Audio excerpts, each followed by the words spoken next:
코로나19 바이러스는 인류에서 이제 없어지지 않을 겁니다.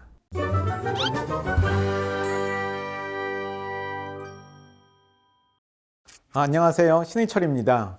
이제 우리나라에서도 2월 26일부터 지금 백신 접종이 시작됐습니다. 그런데 이렇게 백신 맞고 하면은 우리가 코로나19로부터 완전히 자유로워지는 건가? 그럼 자유로워진다면 언제 자유로워질까?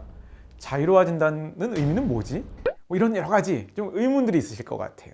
그래서 코로나 바이러스는 어떻게 될 것인가? 그 미래를 한번 제가 전망해 보겠습니다. 사실 가장 어려운 것이요, 미래에 대한 전망입니다. 근데 이 미래에 대한 전망은 틀릴 가능성이 많다 보니까 상당히 조심스러운 감이 있긴 합니다만, 그렇지만 제가 좀 용감하게 제 의견을 한번 말씀드릴 건데요. 코로나19 바이러스는 다른 전문가도 이제 인정하는 거지만 인류한테 계속 남아있을 어떤 바이러스가 될 겁니다. 계속 걱정해야 된다는 것인가?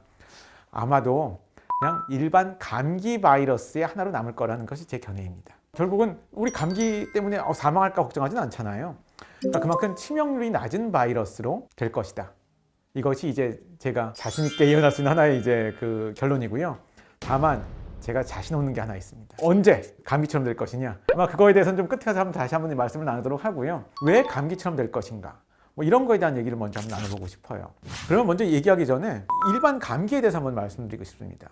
우리가 감기, 그 전에 감기랑 독감이랑 다른 건 알고 계시죠? 이제 감기라는 거는요, 우리가 다 감기가 뭔지 설명 필요 없잖아요. 그러니까 상기도 감염 바이러스에 의한 이런 건데, 원인 바이러스가 굉장히 다양합니다. 뭐 라이노 바이러스, 그다음에 뭐 아데노 바이러스, 메타뉴모 바이러스, 뭐 이렇게 많이 있습니다. 많이 있는데 그 중에 하나가 코로나 바이러스입니다. 코로나19에는 우리한테, 인간한테 새롭게 들어온 신종 바이러스라고 얘기를 하죠. 기존에 뭐 항체가 있는 것도 아니고 하다 보니까 쉽게 걸리고 노출이 되면은요. 이러해서 좀 우리가 이제 팬데믹이 일어난 건데요. 2020년 동안에 우리가 코로나에 대해서 많은 이렇게 학자들이 연구를 해서 논문들이 나왔는데요. 그 중에 가장 좀 주목할 만한 연구가 있었습니다. 코로나에 한 번도 노출이 안 된 건강인들을 이제 피를 조사를 했어요. 그러면서 거기서 그 T세포 반응을 조사를 했더니 꽤 많은 사람들이 T세포 반응이 나온다는 게 논문이 뭐 미국에서 나오고요, 싱가포르에서 나오고요, 뭐 저희 랩에서는 한국 이제 사람들을 가지고 이제 조사를 해봤는데요, 나옵니다. 이 코로나19에 한 번도 노출이 안 된 건강한 뭐 성인에서도 조사를 해보면 코로나19 바이러스에 대한 T세포 면역 반응이 나온다는 거죠. 그러니까 기억 면역이 있다는 겁니다. 이게 이제 왜 그러느냐? 이거에 대해서 사람들이, 이제 학자들이 유추하기 시작했어요. 일반 감기의 원인으로서의 코로나 바이러스가 있다고 그랬잖아요. 성인이면은요, 감기 코로나 바이러스에 한 번씩 걸려봤을 겁니다. 코로나19 바이러스는 지금까지 있던 코로나랑은 다른 신종 바이러스지만 같은 친척 바이러스거든요. 유사도가 있다는 얘기입니다. 감기를 일으키는 코로나 바이러스에 걸렸다가 나은 경험이 있다. 그렇다고 한다면 지금 이제 제가 한 번도 코로나19에 걸리지 않았다 하더라도요, 제 피를 꺼내서 조사를 해보면은요, 마치 코로나19에 대한 반응이 있는 것처럼 나오죠. 그게 교차 면역 반응이라고 하는데요. 유사한 단백질에 대해서 면역 반응이 나오기 때문에 이런 일이 일어나는 겁니다. 그러니까 여기까지 들으시면 아마 이런 생각 드실 것 같아요. T세포 면역 반응이 강한 사람이 있고 약한 사람이 있었다면은 굉장히 라이클리한, 가능성이 높은 그런 추론이거든요. 이거는 학자들이 한 추론이에요. 근데 여기에 대해서 아직 완전히 증명되지는 않았습니다. 근데 작년 가을에 재밌는 논문이 하나 나왔어요. 보스턴 지역에 일반 감기를 일으키는 바이러스의 원인은 뭐가 있나? 아마 이런 것들만 지난 5년 동안 연구하시던 분들이었던 것 같아요. 이 팀이, 그러니까 그 당시에는 코로나19도 있기 전이었는데 아마 어떤 뭐 몇만 명의 사람들한테, 그 지역 사는 사람들한테 감기에 걸리면 병원을 오시게 해가지고 무슨 바이러스에 걸렸는지를 다 조사를 한 거예요. 그분들이 논문을 썼으면은 뭐 최근 보스턴 지역에서 5년간 일반 감기의 원인은 무슨 바이러스가 몇 퍼센트, 뭐 이런 걸 하시려던 분이었던 것 같은데, 그 와중에 코로나19가 유행을 하게 된 거거든요. 그러니까 이분들은 그 지역 주민들 중에서 지난 5년 동안에 실험실 검사로 확증된 감기 코로나에 걸린 사람들의 명단을 가지고 있는 거예요. 미국에 지금 코로나19가 많이 퍼졌잖아요. 그러니까 또 이분들 중에서 진짜 코로나19가 걸린 사람들이 있는 겁니다. 그래서 이거를 다 조사를 했어요. 했더니 데이터가 나왔습니다. 최근 5년 동안에 감기 코로나에 걸린 적이 있는 사람들은 코로나19 바이러스에 걸리는 율은 비슷해요. 근데 거의 중증으로 안 갑니다. 이런 것들을 한번 보고하신 분들이 계세요. 그래서 여기까지 이제 좀 왜 T세포 반응이 이렇게 왜 중요하고 또 이게 어쩌면 경증으로 되게 되는 걸 유도할지 모른다, 이런 말씀을 드렸는데, 지금 코로나19 우리가 지금 백신 접종을 이제 시작했습니다. 전 세계적으로 인구의 상당히 많은 퍼센트가 이 백신을 맞을 겁니다.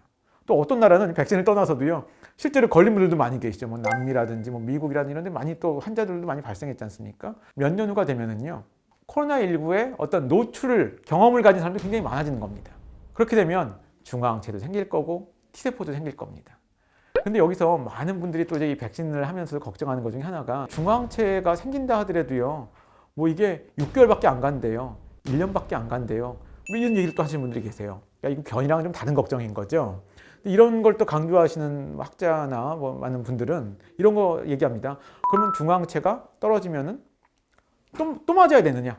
뭐 이런 얘기도 또 하시는 거죠. 중화항체가 이 방어력을 주는 거니까. 근데 이제 여기에서 제가 이제 한 가지 말씀드릴 게 있어요. 작년에 이제 이 코로나19가 유행한 다음에 네이처에 논문이 하나 나왔는데 싱가포르 연구팀이 낸 거예요. 이 싱가포르 연구팀은 2003년도에 사르스가 유행했을 때 사르스에 걸렸다가 나은 사람들, 그 사람들 아마 명단이 있었겠죠? 그 사람들의 피를 다시 뽑았어요. T세포 면역 반응이 남아있나 없나 봤더니 상당히 강하게 남아있습니다. 이게 뭐냐면은 항체는 뭐 1년 만에 사라질지 모르지만 T세포 면역 반응이 17년 동안 남아있다는 거예요. 그분들 같은 경우도요. 근데 사스를 제가 왜 말씀드렸냐면은 코로나19가 이제 학술적인 그 명칭이 사르스코브2죠. 근데 이거와 가장 지금 유사한 바이러스가 사르스를 일으켰던 사스코브1이거든요. 근데 그때 그 사례를 보면 17년 동안 T세포 면역 반응이, 기억 면역 반응이 끄떡없다. 이 말씀을 드리는 겁니다. 제가 맨 처음에 시작할 때 말씀드린 코로나19 바이러스의 미래는 어떻게 될까? 이런 말씀을 드리면서 제가 아까 처음에 결론을 먼저 말씀드렸죠. 감기처럼 될 것이다. 없어지진 않을 거다. 그것이 몇 년 후가 될까요? 뭐 1년 후가 될까요? 2년 후가 될까요? 그거는 솔직히 저도 자신이 없습니다. 왜냐하면 이 논리를 전개하면서 이 전제가 뭐였죠? 많은 사람들이 코로나19를 경험해야 된다고 했습니다. 근데 이제 백신을 맞는 속도가 좀 중요해질 것 같아요. 전 세계적으로. 많은 사람들이 자발적으로 맞고 이런 것들이 어떻게 되냐에 따라 가변적이라고 볼 수가 있을 것 같습니다. 오늘 제 얘기를 마치기 전에 제가 재미있는 얘기 하나 해드릴게요. 숙주와 바이러스의 관계가 어떤 식으로 변해가는지를 실험 아닌 실험? 실험 아닌 야외 실험을 한 적이 한 번 있었습니다. 1950년대로 제가 기억을 합니다. 오스트레일리아는 우리가 이제 좀 생태학적으로 봤을 때 유럽, 아시아랑은 많이 다르잖아요. 그래서 뭐 캥거루 같은 건 거기만 있고요.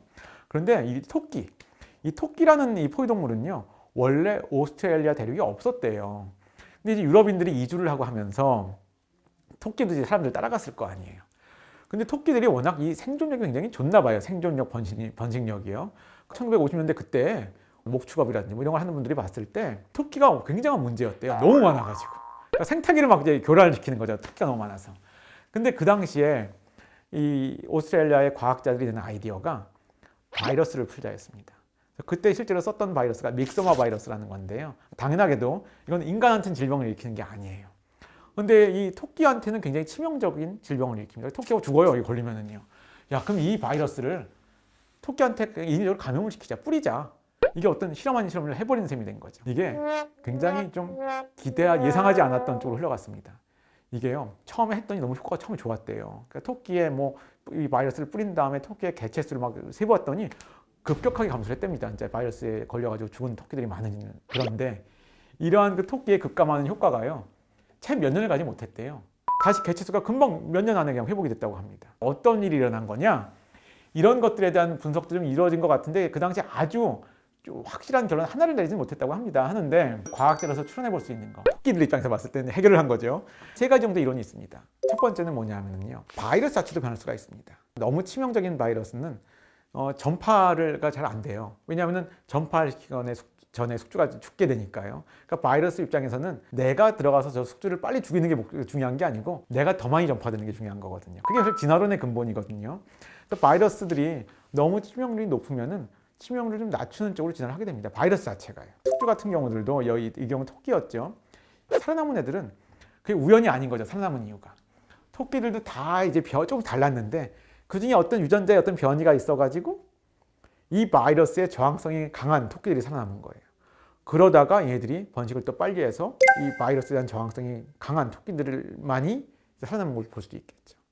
또 이거는 근데 이런 것들은 인간한테 기대할 수는 없는 거죠. 왜냐하면 인간은 한 세대가 너무 기니까요. 또 세 번째가 있습니다. 이거는 유전학적인 변화가 아니라 하더라도 바이러스에 걸렸다가도 회복되면은요, 중화항체 T세포가 막 생깁니다. 그러면 다시 또 안 걸리거나 경하게 앓고 넘어가는 거죠. 바이러스의 유전자의 변화, 또 토끼군의 유전자군의 이 풀의 변화, 세 번째는 토끼의 면역학적인 변화.